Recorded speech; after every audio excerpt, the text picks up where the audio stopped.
This is a tutorial on SpacePixels. I'll just start the application. I basically want to show you how I use the application and just go through its functions.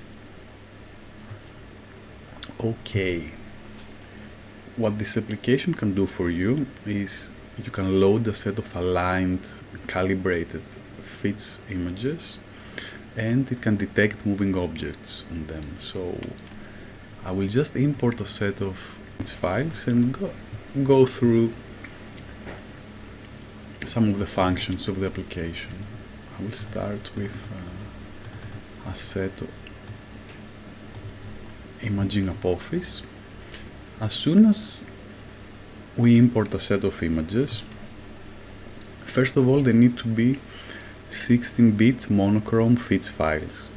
If they are different format fits files or compressed fits files, SpacePixels will prompt you to convert them and it will open the converted ones. So here we have some basic information: file name, width and height, the date the picture was taken, exposure.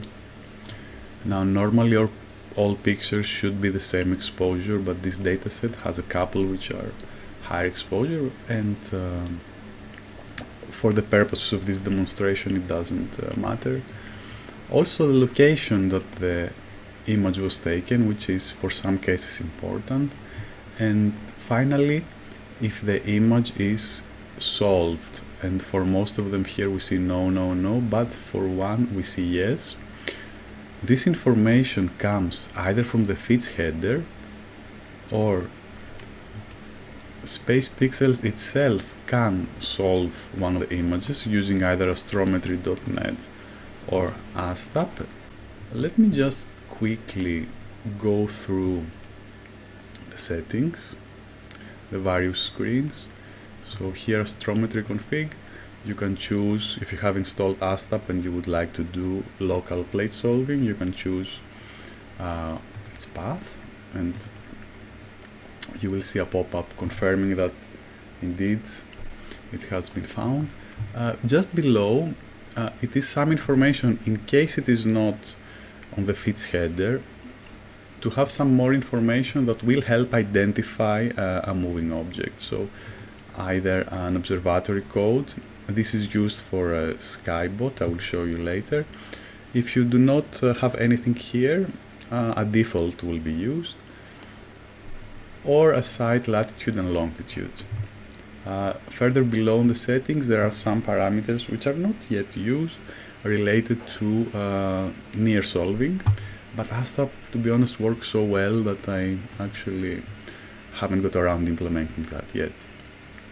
Now the next screen is about image stretching, and this is mostly useful if you want to do a batch export, so if you want to stretch a set of images and export them, or if you want to blink. And actually this was one of the first functions I implemented on SpacePixels, but now that the detection capabilities are there, it's somewhat less important. So let's just look at an example. I will just just play a bit with one algorithm for stretching, a known one, and now I could either batch export, or I could just select a few images and say blink selected, and I will actually see the stretched images sort of blink animate. I like doing that, even though I have the detection capabilities, and I'll show you another way I use the application to do that. But first let me quickly go through the settings. So this was image stretch. Now I'll disable it, and now I will quickly go through the detection settings, because these are actually used for some of the functions here in the main screen. So what I usually tweak, if I tweak something, is this first page, and to be honest, these first three values, because these are the most influential ones through the process. There is a nice feature called Auto-Tune, which will go through the pictures and it will try to figure out a good settings for this data set. So let's try to do that. It will basically go through several values of these settings here and a few more, and it will try to identify a good set. So here we have something. I will just keep it to show you. I want to very briefly explain this first page of settings, and then the rest, the advanced ones, you can go through. You can see from the application homepage there is a link. You can see them. Perhaps I'll do also another video to explain them in more detail, but you can see what setting is about, and if you want you can tweak them. Actually the engine is very configurable, with many settings you can play around, but the most important ones are these three here, and these are the detection sigma and the grow sigma, and in principle these influence how faint of an object we can detect. And here the trick is to be at the right place, at the right value, because if you're too low and you try to discover too faint of a thing, you are very close to the background and the noise, and it will just be, the engine will just detect too many, it will confuse noise with objects, and if you are too high it will miss objects, and the lower this number is, the fainter the object, the higher this number is, the more bright the object must be. Here the minimum detection pixels is also somewhat important. This influences how we detect streaks, and I usually do not change it. Yeah, I will not further go down. Now the first round of auto-tuning discovered also what is the jitter in this dataset. Now let's go back to the main screen to show you some of the functions. Here I can select a frame and click detect on selected frame, and this will use my detection settings just to detect objects. And if I click the up and down arrows, it will show me the objects on the previous and the next frame, and I really like it. You can see also the streaks in red and the objects in green, and if I click up and down in this dataset, which the pictures are not huge, they are low resolution, it actually moves quite fast, and it's quite nice to see how and you can actually see here something moving. Spoiler alert, this is Apophis. I will do that to show you now the next part on manual transient inspection. This does a bit more processing. It tries to determine what is stable in each picture, and then it shows only the moving bits. So let's go through the dataset again. Yeah, you can see, wow, works quite nice with these settings. You can see most of the background stars are really identified, and we just see what is different on each frame. And again we can see Apophis. And if we have a dataset with very large pictures, like here, if we have 5,000 to 3,000 width and height, for example, it will take more time to do this, but it will do it, and it's a very nice way to manually inspect the frames. I love it. Okay, now I'll just go ahead and click detect moving targets, and it will go through, it will generate an HTML report, and let's directly go. It will prompt you to open the report, and let's go dive into this report. So okay, now first on top, some high-level summary, how much time it took, how many frames it started with, if it rejected some frames because it does a quality check, and how many confirmed targets it has found. It does some quality checks on the frames, and here you can see why some of the frames were rejected.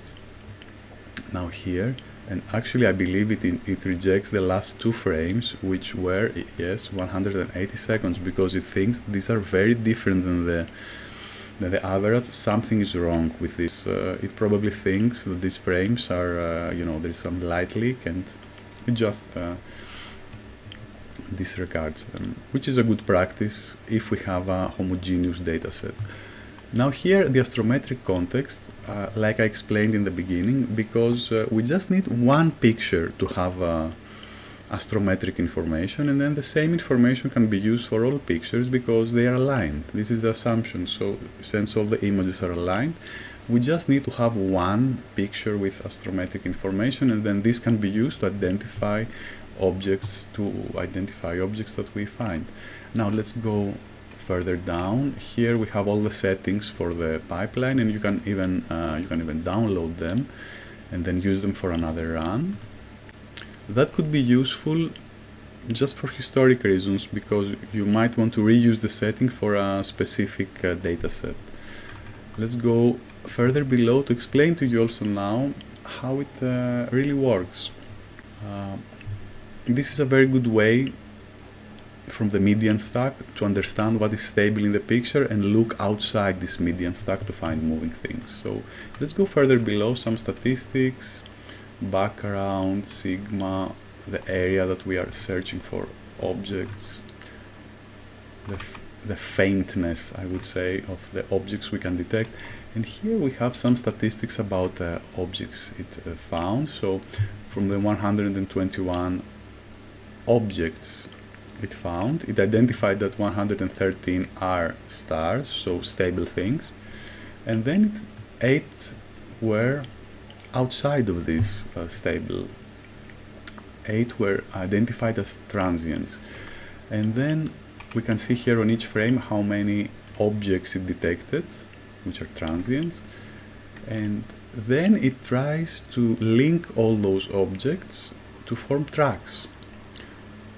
And here there are some diagnostics about this track linking process. And here, let's go to the interesting part of the report, which we see what was detected. So it starts with streaks, and we can see here detected streak, and we have information on each detection. And because we have astrometric information, it can also show the right ascension and declination of the identified object. Here the algorithm detected 2 streaks, even though it seems one. Because of the way the algorithm works, it detected this as 2 individual streaks, but it is somehow smart enough to understand that it's part of the same streak. Let's continue. Similar situation, streak 2. And here it formed a streak track. So because it identified 2 streaks that actually have the same angle, and it linked them. And here I just briefly want to mention that there is a link for streaks. A nice way to identify them, because they are most likely satellites, is when we have astrometric information, we know where exactly in the sky this happened. If we know where we are, a location on planet Earth, and we know the time, then we can go back in time at that specific location on Earth, look in the right position in the sky, and see if a known satellite is passing from there. And Stellarium Web can do that, although now when I click it, I have noticed that there's probably a bug, because it goes in the right time, in the right place on planet Earth, but it just points north and doesn't point the camera where I ask it to point.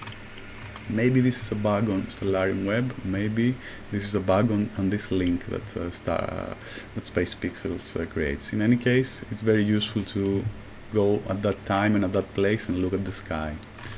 Now moving down, streaks. Wow, this was a busy few minutes. Drink a sip of tea. This was busy time when Apophis was passing from that place. More streaks. What happened there? Moving down, streaks, more streak tracks, and finally something quite interesting.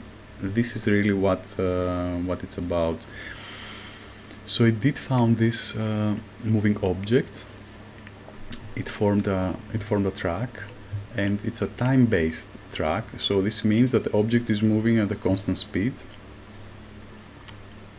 And because now we have all the astrometric information, it shows for each detection on each frame more information, the pixel and the coordinates. And we have a direct click to try to identify this object. And I will click it now, and surprise, surprise, it's Apophis. So this is quite useful. If we have astrometric information, it really can point us to identify the object. Another interesting part of the report is optical flashes, so high energy anomalies, and these are one-off things that happened that couldn't be linked to tracks, but they are quite important things that we want to see. It's configurable how sensitive it is in discovering these anomalies. And let's go through just to show you a few now. I think this dataset has mostly false positives. I'll open another dataset afterwards to see some real anomalies, because here we have streaks passing close to stars, and yeah, I just confused this streak with this star and thought it's one object. And finally, there's another category called deep stack anomalies, and I will show you in another dataset how this is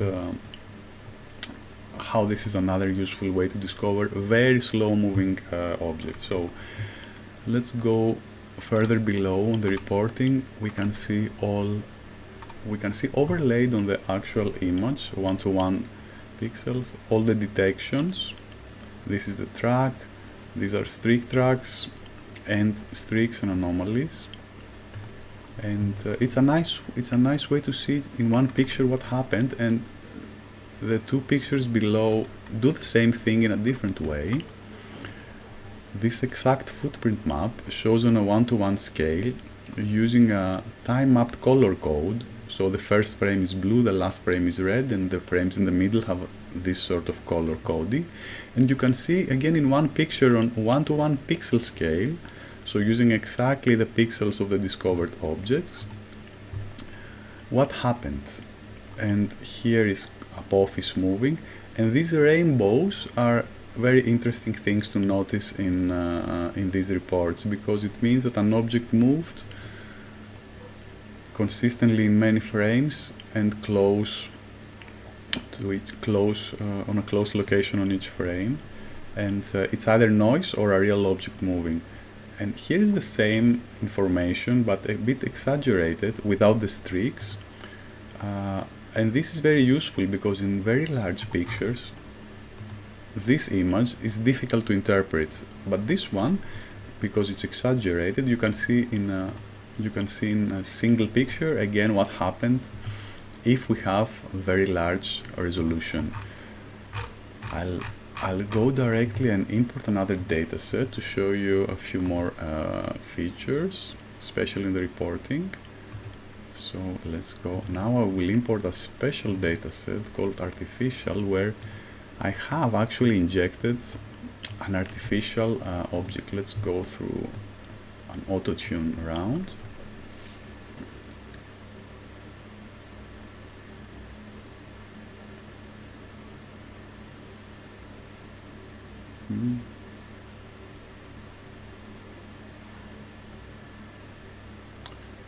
I have inserted an object. So this is a real dataset, excellent quality dataset actually provided by someone, which I think. And I have injected in this dataset a few very slow moving objects just to see that this function actually works. And I will show you that now. I mean, we will also see this very good quality dataset and what it detected. Let's wait for the auto-tune to finish. And I will show you, this is a dataset with very high resolution images. So these are the settings it came up with. So it is really 10,000 pixels to 6,000 pixels, quite a large sensor, and we have very good and complete astrometric information. I'll just go directly and say, oh, maybe just to give you a feeling, detect on selected frame, But if it's a large picture, I click down, 1, 2, it just takes a couple of seconds if it's such a huge. And you can see it identified 20,000 objects and 17 streaks. Okay, I'm closing it now. And I will just go ahead and say detect moving targets. It's going through.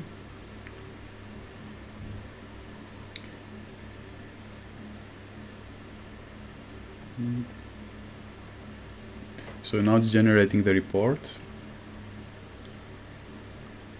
But because the images are so huge, it's taking some time.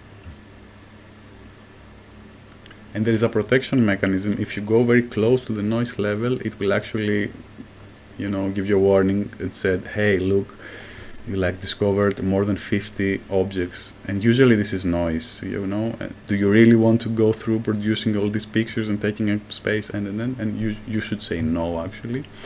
So open the report now. This is not the case now. We discovered fewer moving objects. Let's see how many. 19. Like I said before, this is a very high quality data set. You can see the median stack. Where is the detection here? And the red Vito map. Let's just zoom in. And I'll just go through. Another interesting feature here is that it can follow the dither pattern and how the sensor moved during this session. And this is useful because the noise, in some cases, in all cases actually, moves in the same pattern. So this is very useful in identifying noise. If some noise is there, amp glow or something else, and it moves, and you think if it moves in this way, it is noise. Okay, some statistics, how many transients were discovered. And now let's go again through the results, but I'll move quickly through the ones we've been through. Streaks. And I will focus on the very slow movers. Hopefully it detected some. I maybe tell you, this is nice, look how many. This is on 2 frames, and it identified all those points on each frame and it linked them in a single track.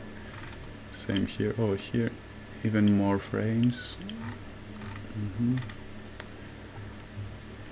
Yes, so this is detection. I will skip that because I need to spend some time to explain to you what happened here, but trust me, it's not it's one of those it's because of those artificial objects I injected.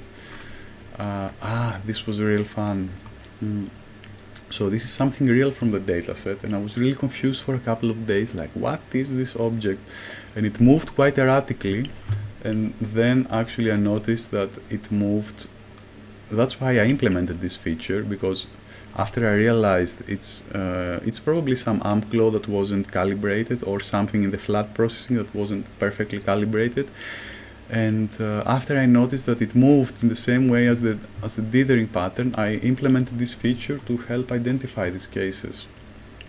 So this one is actually, it got me confused for a couple of days. It's not Starship Enterprise cruising at L2, it is actually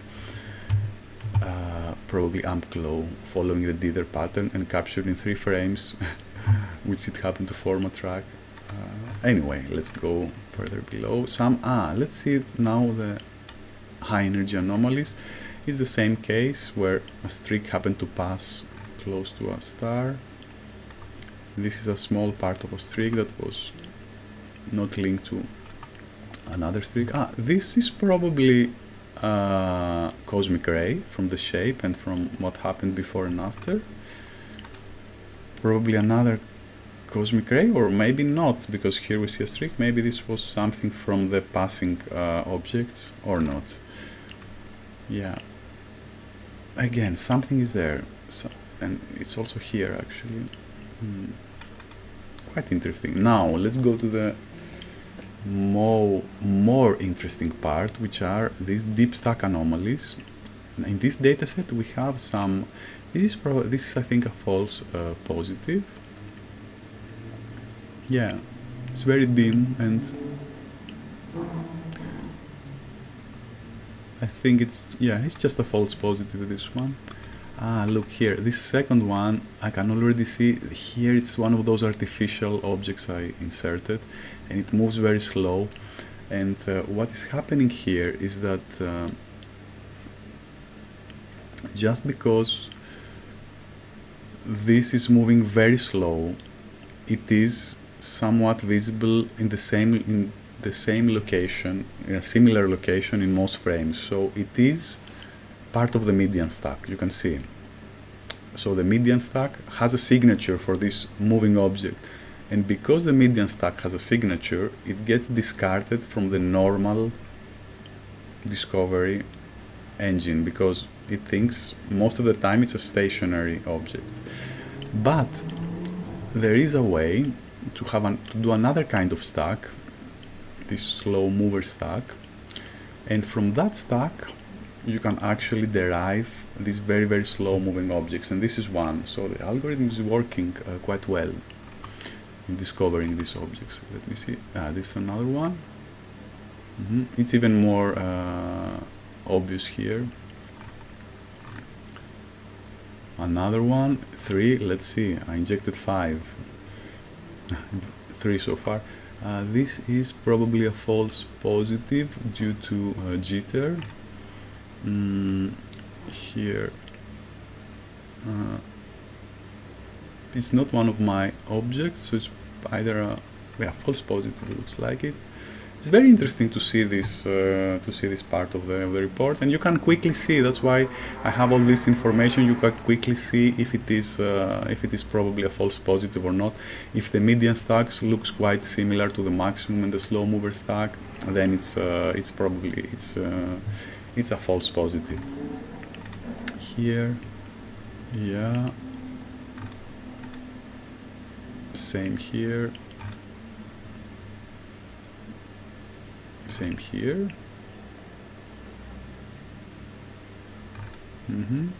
Yeah, this is what I wanted to show you here, this very slow moving detection capability, which is quite interesting. Now in this section we had how many? 24, quite a lot, 27 candidates, 30, wow, how many? 37. Yes, well, this is because we are actually quite close to the background, and we have a few false positives. With tweaking of the settings, this could be reduced. Now let's go further down, and if you noticed when I try to on my detection settings, I have aggressive here, which means it will go close to the background. So if I had a different setting, or if I tweak the settings a bit differently, it would not detect so many false positive slow movers. But anyway, going back to the report, now let's go again. Let's see the final bit. You can see this full picture of what was in one picture, what happened in the sequence of images. You can click to see the full resolution, which is quite huge. And if we go below, we see the same information as before.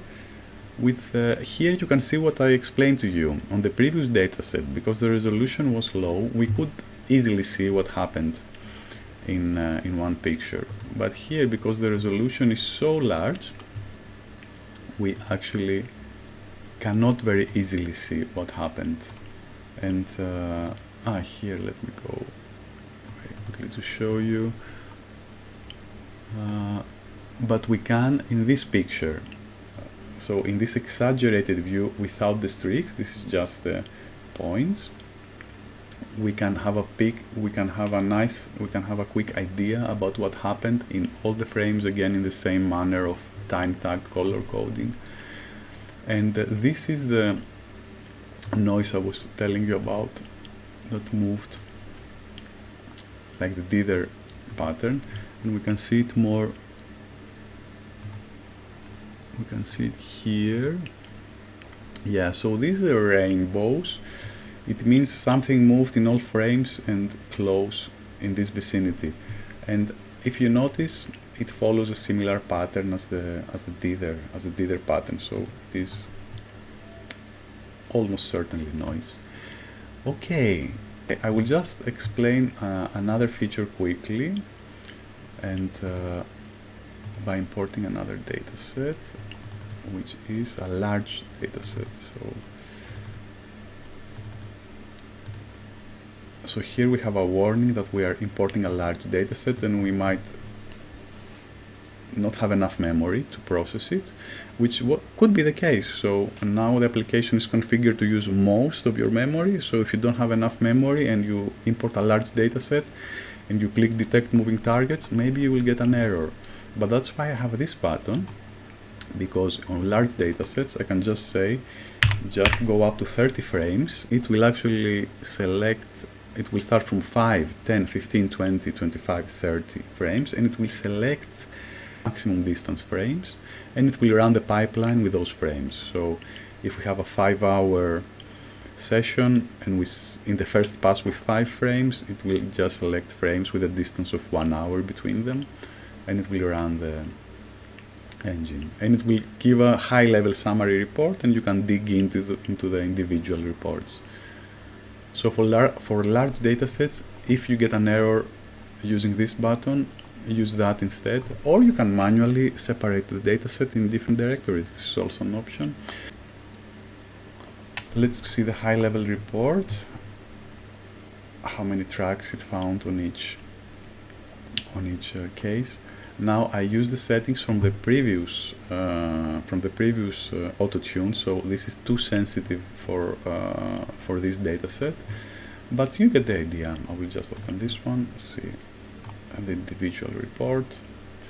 Again, the dither pattern. Some statistics. Yeah, you can see it's very sensitive. It found many transients on each frame. I'm surprised it discovered so few tracks. So events that happened and the usual summary. Yeah, you can see, and here, see, it's more evident. You can see the same pattern. So you can identify all of this is actually noise moving. Okay, that was it. Thank you very much for watching. I hope you find this application useful. For me, it's a lot of fun to look into my datasets and find hidden gems, let's say, in my datasets. Yeah, because all that information is normally lost, and now there is a chance to look and find interesting things. Thanks for watching.